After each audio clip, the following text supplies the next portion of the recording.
వాడు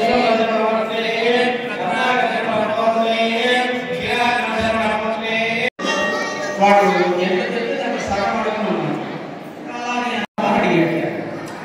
అడుగు లేని వాడికి ఉన్నట్టున్నాడు. మరీ నీకు అంత లేకపోతే 50 ఫ్రీగా ఇస్తాను తీసుకోమన్నట్ట.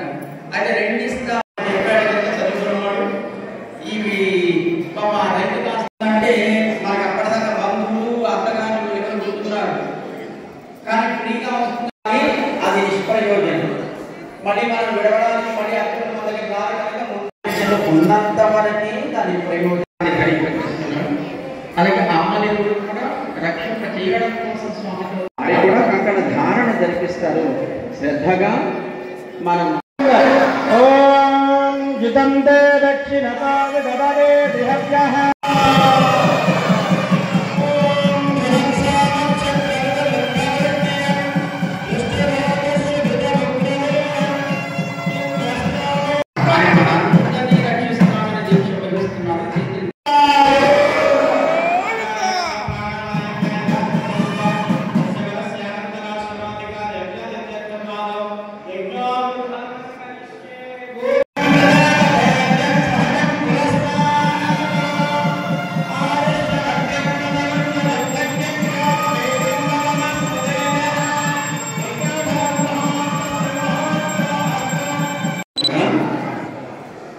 స్వామికి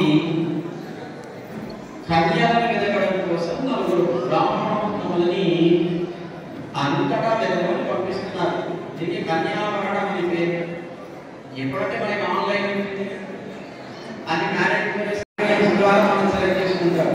కానీ ఒకనాడు చక్కగా తెలిసినటువంటి మహనీయులు వారు ఊరు తిరుగుతూ వరుడికి తగినటువంటి వధువులను వెతికేవారు లేదా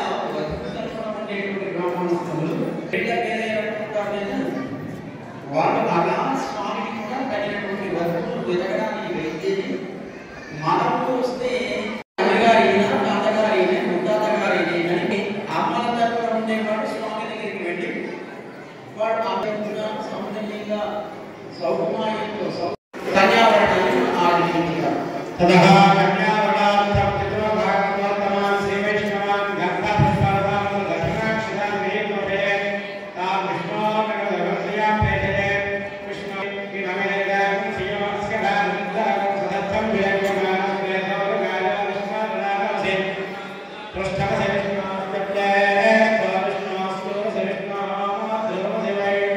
ఏ గోత్రము ముత్తాతలు తాతలు తండ్రి ఎవరు చదివేసి పెట్టుదాకా ఇంకా వినవాలి.